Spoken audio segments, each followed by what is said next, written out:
बोला एक वेळ मारायला नापास झाला तरी चालेल, तू नाही डॉक्टर झाला तरी चालेल, तू नाही इंजिनियर झाला तरी चालेल, तू नाही वकील झाला तरी चालेल. आणि बोला माझ्या गावच्या भाषेमध्ये मी तुला सांगतो बघ, आयुष्यभर बापाच्या जीवावर बसून धागा लागलं तरी चालेल. बोला बेहतर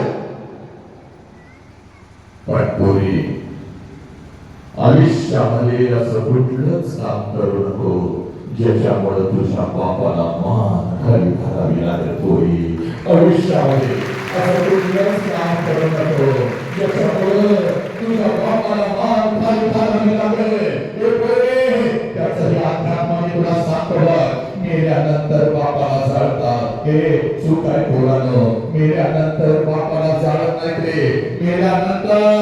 मेल्यानंतर त्याचं फक्त आणि फक्त निर्जीव शरीर जाळतात. हे मेल्यानंतर त्याचं फक्त आणि फक्त निर्जीव शरीर जाळतात. पण पोरीनो, ए पोरानो, जर तुमच्यामुळे तुमच्या आई बापाला मान खाली घालावी लागली तर जिवंतपणी आई बापाची चिता रोज घरात जळत असते आणि त्या चितेला रोज आपण अग्नी देत असतो. पोरी, ए पोरी, तुझा बाप आणि तुझी आई घरामध्ये रोज रोज मरत असते.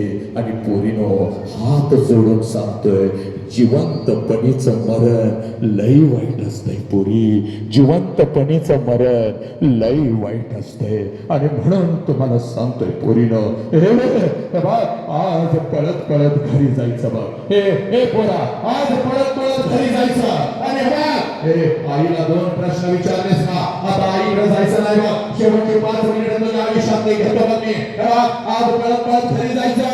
आणि आज तिकडे बघ, हे तुझ्या ताटामध्ये रोज 3 वेळचं अन्न येतं. पोरी, हे पोरे, तुझ्या ताटामध्ये रोज 3 वेळचं अन्न येतं. पोरी, रोज 3 वेळचं अन्न येतं, सकाळ, दुपार आणि संध्याकाळ.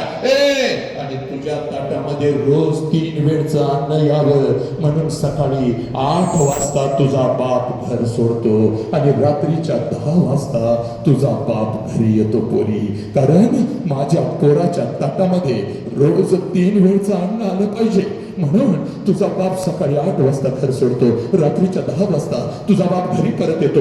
आज पळत पळत घरी जायचं आणि त्या बापाची वाट बघायची. हे पोरी, त्या बापाची वाट बघायची. सायंकाळचे 6 वाजतील, सायंकाळचे 7 वाजतील, तुला तुझा बाप घरामध्ये दिसणार नाही बा. आणि रात्रीच्या 8-9 वाजता तुझा बाप घरी येईल बा. आणि पोरा, हे पोरा, ज्या क्षणाला तू तुझ्या बापाला बघशील, कशाचाही विचार करायचा नाही पोरीना. ज्या क्षणाला पोरे तू तुझ्या बापाला समोर बघशील, कशाचाही विचार करायचा नाही. पळत पळत जायचं बघ, पळत पळत जायचं आणि आपल्या बापाला कडकडून मिठी मारायची. एवढ्या घट्ट मिठी मारायची, एवढ्या घट्ट मिठी मारायची पोरीनं. बापाच्या डोळ्यामध्ये टच करून पाणी आलं पाहिजे ना. बापाच्या डोळ्यामध्ये टच करून पाणी आलं पाहिजे. आणि बापाच्या डोळ्याचं पाणी तुझ्या गालावर पडायचं. तुझ्या बापाला तुला विचारलं पाहिजे, पोरी काय झालं पोरी, काय झालं? शाळेमध्ये तुला कोण काय बोललं का? काही काय बोललं का? आई काय